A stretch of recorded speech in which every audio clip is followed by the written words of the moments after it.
reinar com Jesus Cristo, com a mesma autoridade. Uma palavra, como de um policial, que a pessoa nem pensar em desobedecer, daqueles cristãos sepultados e todos que têm sofrido perseguição, também reinarão com Jesus Cristo. E o texto continua no versículo 28, darei a mesma autoridade, também lhe darei a estrela da manhã.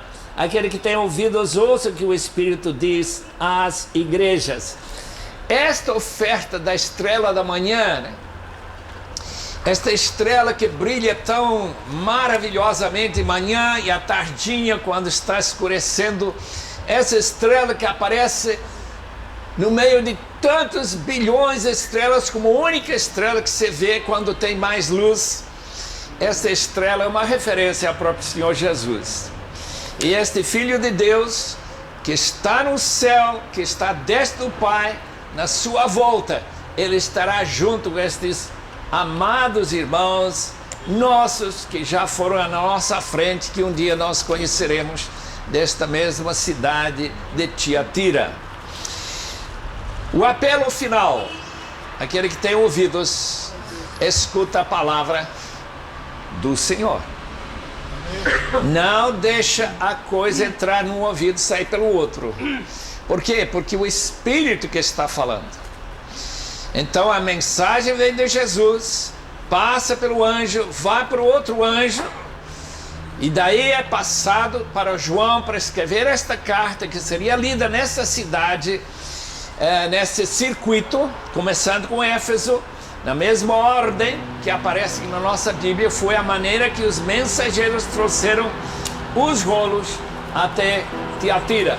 E nós aqui estamos mais ou menos na mesma condição daquela primeira vez que a carta a Tiatira foi escrita. Que Deus nos ajude realmente a receber a mensagem dessa carta, já que é uma mensagem para todas as igrejas de todos os tempos. De não confundir o verdadeiro cristianismo, a santidade, com o mundanismo.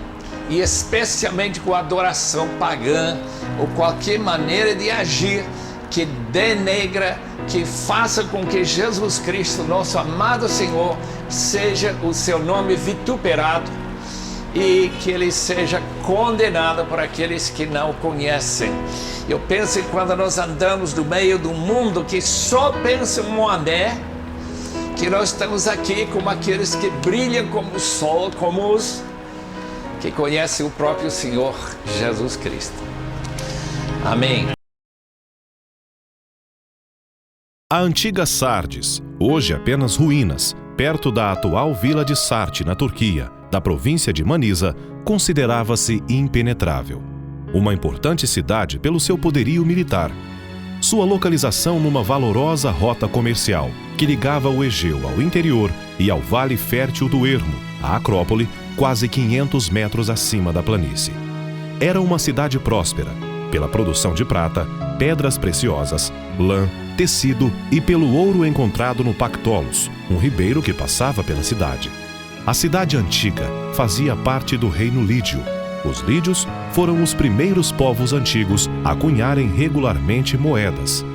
Em 546 a.C., o rei lídio, Croeso, foi derrotado pelos persas sob o comando de Ciro, o Grande. Alguns soldados persas observaram um soldado de Sardes descer os rochedos e depois subiram pelo mesmo caminho para tomar a cidade de surpresa durante a noite. Assim, a cidade considerada impenetrável caiu quando o inimigo chegou como ladrão na noite. Posteriormente, em 334 a.C., a cidade se rendeu a Alexandre, o Grande. Em 214 a.C., caiu outra vez a Antíoco, o Grande, o líder seleucido da Síria. No período romano, ela passou a pertencer à província da Ásia, mas nunca mais recuperou seu prestígio. Apesar de ser no passado uma cidade gloriosa, atualmente pouco se pode dizer da sua importância em termos políticos e comerciais. Sardes é a destinatária de uma das cartas às igrejas do livro do Apocalipse. É muito bom estar em Sardes, Para mim é a primeira vez na vida, mas quando pensamos nessa cidade e como ela foi evangelizada e por que estamos aqui, é porque Paulo passou aquele período em Éfeso.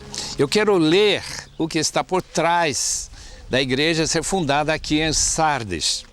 Está aqui em Atos capítulo 19. Eu estou lendo lá no versículo 9, mas alguns deles se endureceram, falando dos judeus da sinagoga, e se recusaram a crer e começaram a falar mal do caminho. Caminho com maiúscula, quer dizer o caminho de Cristo, consigo os discípulos. Tomando consigo os discípulos, Paulo passou a ensinar diariamente na escola de Tirano. Isso continuou por 2 anos, de forma que todos os judeus e os gregos que vivem na província da Ásia ouviram a palavra do Senhor. Nós estamos na província da Ásia, daquela época. Então, aqueles jovens que estudaram com Paulo na escola de Tirano, saíram e foram levando a palavra, não pela rádio, nem pela televisão, nem por folhetos, mas de forma vocal, foram andando por todos os lugares. E coisa mais natural é chegar numa cidade desta importância, chamada Sardes. E o texto diz que toda a Ásia ouviu o Evangelho. Agora, a ordem das cartas, ainda não falei a razão da ordem das cartas. Se olhar na sua Bíblia, a primeira igreja é Éfeso, de onde começa o mensageiro que vai levar o livro de Apocalipse às diferentes igrejas, às 7 igrejas, na ordem que elas se encontram. Então, depois de Éfeso, encontramos que cidade, lembra? Esmirna. E logo depois de Esmirna, Pérgamo. Depois de Pérgamo, Tiatira. E depois de Tiatira, Sardes. Então dá no mapa, vai ver o trajetório daquele mensageiro ou mensageiros que trouxeram num grande círculo até chegarmos na igreja de Laodiceia, que estaremos visitando hoje à tarde e passar a noite por lá. Agora abrem suas Bíblias para o livro de Apocalipse. Nós queremos ler o capítulo 3º, em que nós encontramos a carta que foi escrita pelo Senhor Jesus através do seu anjo, para o anjo da igreja em Sardes escreva. Então eu fico entusiasmado a ver para onde essa carta foi enviada. Esse é o endereço desta carta, capítulo 3, primeiro versículo. Essas são as palavras daquele que tem os 7 Espíritos de Deus e as 7 estrelas. Conheça as suas obras. Você tem fama de estar vivo, mas está morto. Esteja atento, fortaleça o que resta e que estava para morrer, pois não achei suas obras perfeitas aos olhos do meu Deus. Lembre-se, portanto, do que você recebeu e ouviu, obedece e arrepende-se. Mas se você não estiver atento, virei como um ladrão, e você não saberá a que hora virei contra você. No entanto, você tem aí em Sardes uns poucos, pessoas que moravam por aqui. Uns poucos, digamos 20, 30 pessoas numa igreja de 100 ou 200 aqui na cidade. Uns poucos que não contaminaram as suas vestes. Eles andarão comigo vestidos de branco, pois são dignos. O vencedor será igualmente vestido de branco. Jamais apagarei o seu nome do livro da vida, mas o reconhecerei diante do meu Pai, dos seus anjos. Aquele que tem ouvidos, ouça o que o Espírito diz às igrejas. O livro de Apocalipse tem um fenômeno que faz parte também de certos livros chamados apocalípticos. É uma ênfase particular no número 7. O número 7 é reconhecido como um certo número divino, em contraste com o número 6, já que o anticristo vai ter o número, somando das letras do seu nome, 666. enquanto Deus dá para nós o seu número mais perfeito. E o livro de Apocalipse, de uma maneira extraordinária, enfatiza o número 7. Eu vou passar para os irmãos este número 7 em tantos diferentes locais do próprio livro. Até alguns podem ficar surpresos. Nós temos 7 cartas para 7 igrejas, todo mundo já sabe disso, né? Quando chegamos ao 7º, aí para nosso tour.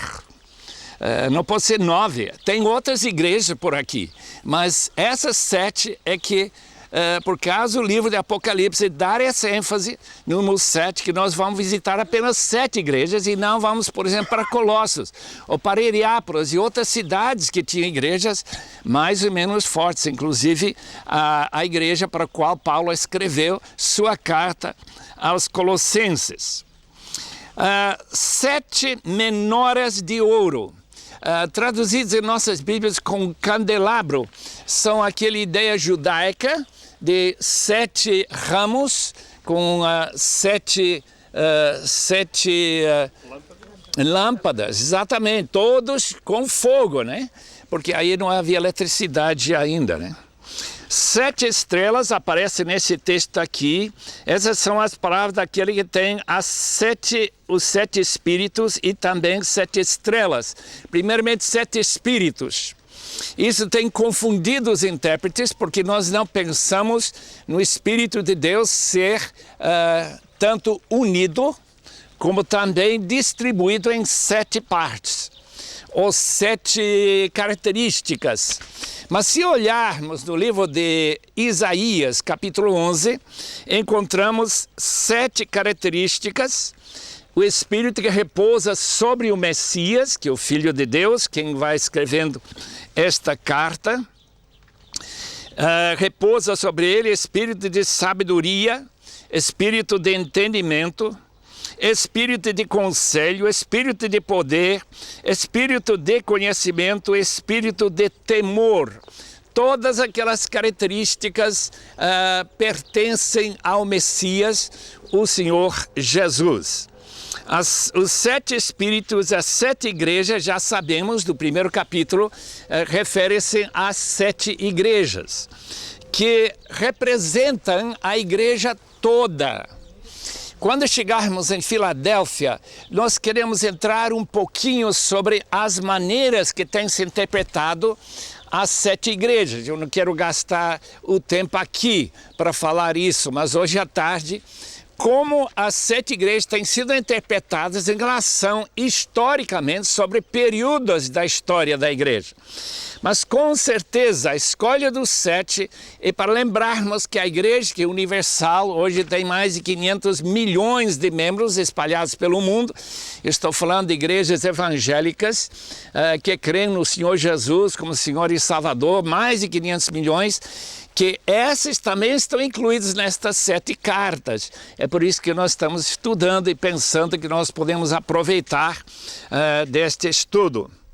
7 espíritos, 7 chifres e 7 olhos do Cordeiro. Quem é o Cordeiro? Jesus Cristo. Para nós é muito complicado pensar em Jesus ser tão feio com 7 chifres e ter 7 olhos e não 2 olhos como nós temos. É apenas figuras. São figuras para falar do fato que o Senhor Jesus está contemplando todo mundo e não apenas uma igrejinha como a igreja de Sardes ou a sua igreja local em Portugal. 7 anjos diante de Deus, capítulo 8, versículo 2. Que anjos são esses? Especiais. 7 tronos, capítulo 10, ou trovões, desculpe. 7 trovões. 7 bem-aventuranças, o primeiro capítulo, versículo 3. Feliz aquele que lê e que escuta as palavras deste livro. Nós estamos procurando hoje de manhã uma bênção especial por ler esta carta à igreja de Sardes. E 7 selos, todo mundo sabe que são 7 selos, são 7 trombetas que falam sobre o juízo de Deus sobre este mundo, e finalmente 7 taças. Interessante, nós já ouvimos que esta cidade cidade importantíssima para o reino de Lídia. Foi tomada esta cidade por um precursor de Ciro, quando ele tomou a conta, o mesmo que libertou os judeus para voltarem para sua terra, homens como Esdras, como Zorobabel, aquelas pessoas que voltaram para Israel por causa do imperador Ciro, dos persas. E um medo chegou aqui e alguém não estava vigiando, e como diz Heródoto, ele entrou e abriu a porta para eles entrarem e tomar esta cidade, a vez 546 a.C., por Ciro. Depois, essa cidade foi tomada mais uma vez por não estar vigiando. Interessante esse elemento, porque esta carta é uma advertência para que o fato que Jesus Cristo vai voltar como ladrão. E bem-aventurado aquele vigia.